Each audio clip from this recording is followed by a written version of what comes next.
নবী বলেন, এই যুবক তুমি এত অঝোর দ্বারায় কাঁদো কেন? কয়, গুনাহ করেছি। গুনাহ করেছ,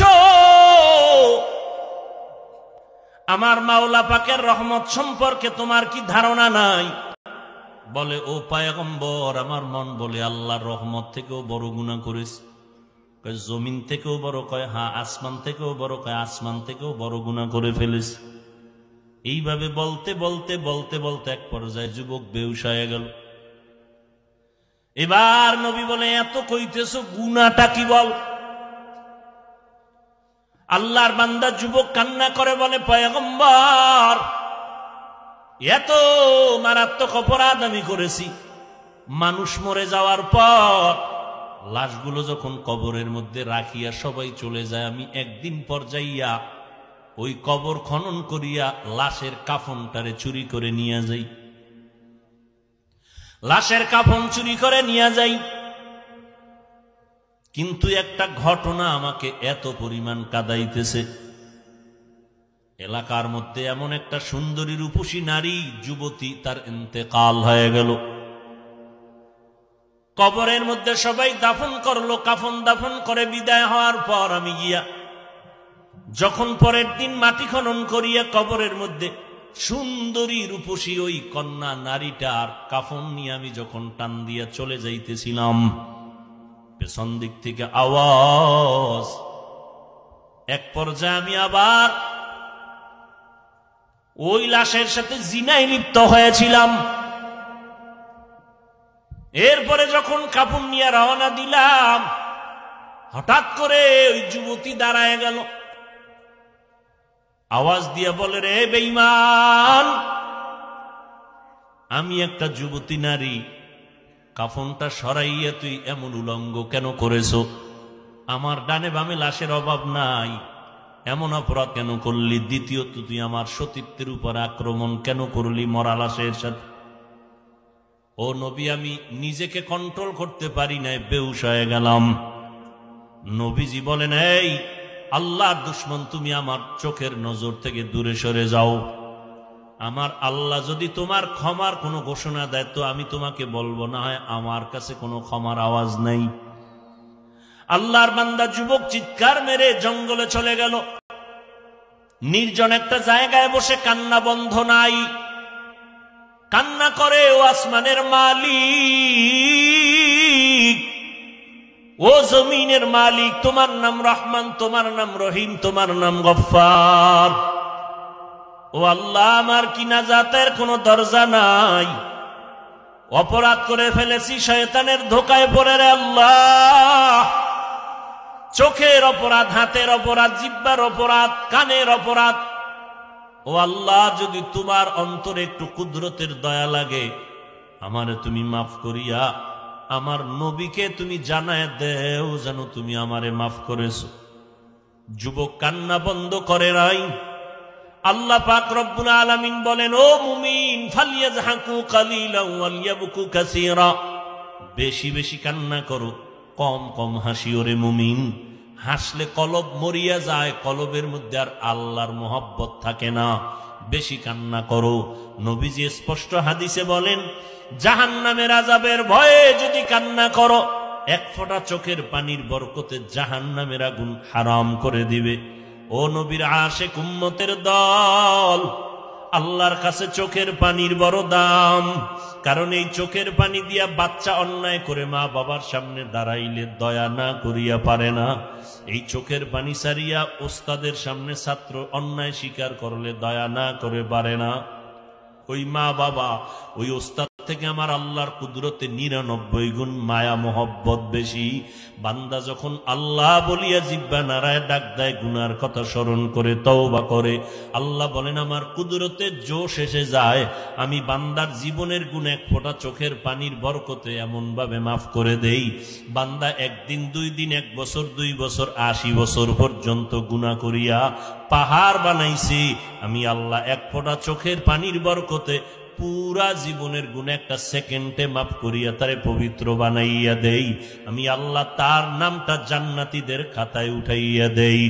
ও এলাকার যুবকেরা, ও বৃদ্ধ বাবাজিরা, ও পর্দার আড়ালের আম্মা জানেরা, আল্লাহর কাছে তওবা করেন, গুনার কথা স্মরণ করে। এই পরিমাণ গুনাহ জীবনে করেছি, আমল নামার দিয়ে তাকাইয়া এখনো সময় আছে তওবা করার। কয়দিন আর বাহাদুরি করবারে যুবক? এমন একটা দিন নাই যুবকের লাশের খবর নাই। কত সন্তানেরা মা বাবা হারাইয়া অসহায়, কত মা বাবা সন্তান হারা অসহায়, কত আল্লাহর বান্দা স্ত্রী হারা, কত স্ত্রী স্বামী হারা হয়ে গেল। কয়দিন আর যৌবনের বাহাদুরি করবারে বাবা? ঘুমের ঘরেও তো কত যুবকের মরণ হয়ে যায়। কয়দিন আর দুনিয়াদারি কিছুই না রে বাবা। আল্লাহ রিজিকের মালিক, আল্লাহর কোরআন সত্য, নবীর কথা সত্য। আমরা নবীর তরিকা মানিয়ে যারা চলার চেষ্টা করি, কই আমাদের তো সম্মান কমে নাই, ইজ্জত কমে নাই। দুনিয়ার সব বেঈমানেরা পেছনে লাগছে ইসলাম বন্ধ করে, কোরআনের আওয়াজ বন্ধ করার জন্য, মাদ্রাসা বন্ধ করার জন্য। আল্লাহর হাজার শুকর, এত দুশ্মনের মাঝেও আল্লাহর কোরআন এবং সুন্নতওয়ালারা এখনো সম্মানে আছে, ঠিক কিনা? অতএব আমি যুবকদের বলবো, এখনো সময় আছে, তওবা করে নাও। স্কুলে পড়ো, কলেজে পড়ো, চাকরি করো, ব্যবসা করো, বাধা নাই। 5 বেলার নামাজ পড়ো, মা বাবার দোয়া নিয়ে চলো, উলামায়ে আহলে হকদের পরামর্শ নিয়ে সুন্নত অনুযায়ী চলো। নবীর তরিকার বাইরে তোমার জিন্দেগি চালাইলে কোনো লাভ হবে না।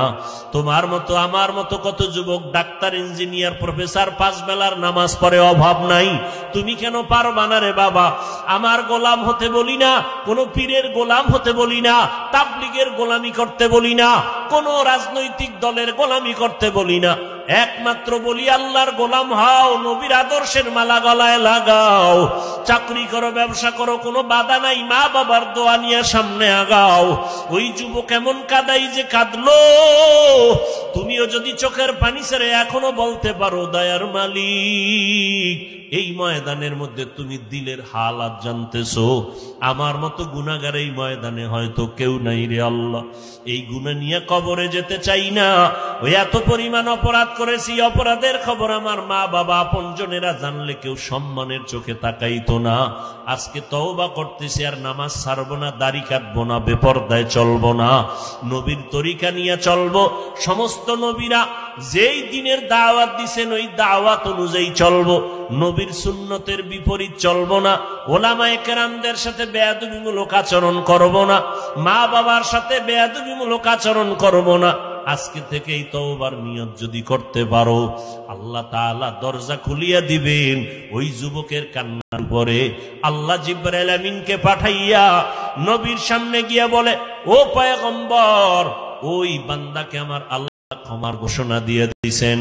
এবার নবী ওই যুবকের ডাকলো আর বলল, যুবক, তোর চোখের পানি আল্লাহর আদালতে কবুল হয়ে গেছে। তোর ওই চোখের পানির বদৌলতে আল্লাহ তোর জীবনের গুনাহগুলো মাফ করে দিয়েছেন। ও আল্লাহর বান্দারা, এই জন্য আল্লাহ পাক বলেন, গুনাহ যারা করিয়া ফেলছো শয়তানের ধোকায় পড়িয়া, আমি আল্লাহ চাই না তোরে জাহান্নামে দিব। আমি আল্লাহ ওয়াদা করলাম, গুনাহ করিয়াও যদি গুনাহ থেকে তওবা করিয়া নিজেরে বাঁচাইতে পারো। ওয়া আম্মা মান খাফা মাকামা রাব্বিহি ওয়া নাহান নাফসা আনিল হাওয়া ফা ইন্নাল জান্নাতা হিয়াল মাওয়া। হাসরের ময়দানে আসামির কাঠগড়ায় দাঁড়াইয়া জবাব দিতে পারবা না। ওই ভয় অন্তরে জমা করে গুনাহ থেকে যদি তওবা করো, আমি জান্নাতুল মাওয়া তোমার স্থায়ী ঠিকানা বানায় দিব। ও যুবক, ও বৃদ্ধ বাবাজি, পর্দার আড়ালের আম্মা জানেরা, সন্তান আল্লাহ দান করেছেন। একটা আদর্শ সন্তানের মা বাবা হইয়া কবরে যাবেন। আপনার সন্তান ডাক্তার হবে, ইঞ্জিনিয়ার হবে, কিন্তু তার জবানের আদর্শ ব্যবহার এত সুন্দর, মুরব্বীরা খুশি হয়ে দোয়া করবেন, ওলামায়ে কেরাম খুশি হয়ে দোয়া করবেন। এই আদর্শ মা আপনাকে শিখাইতে হবে সন্তানেরে। এজন্য নবী বলেন, ও দুনিয়ার মা বাবা, সন্তান 7 বছরে যখন হবে নামাজের মুসাল্লায় দাঁড় করাও। 10 বছর যখন হবে শাসন লাগলে শাসন করিয়া হলেও নামাজ পড়াও। এই জন্য মা বাবার দায়িত্ব। দ্বিতীয়ত আল্লাহর কাছে দোয়া করতে হবে, আল্লাহ নেককার সন্তানের মা বাবা বানায়া দাও, সন্তানগুলোকে আদর্শ সন্তান বানায়া দাও। আল্লাহর কাছে যাদের তওবার নিয়ত আছে, মরিয়া গেলে যাব, হায়াতের মালিক আল্লাহ, ইজ্জতের মালিক আল্লাহ, রিজিকের মালিক আল্লাহ। আর নামাজ ছাড়বো না, দাড়ি কাটবো না, বেপরদায় চলবো না, নবীর তরিকার বাহিরে চলবো না।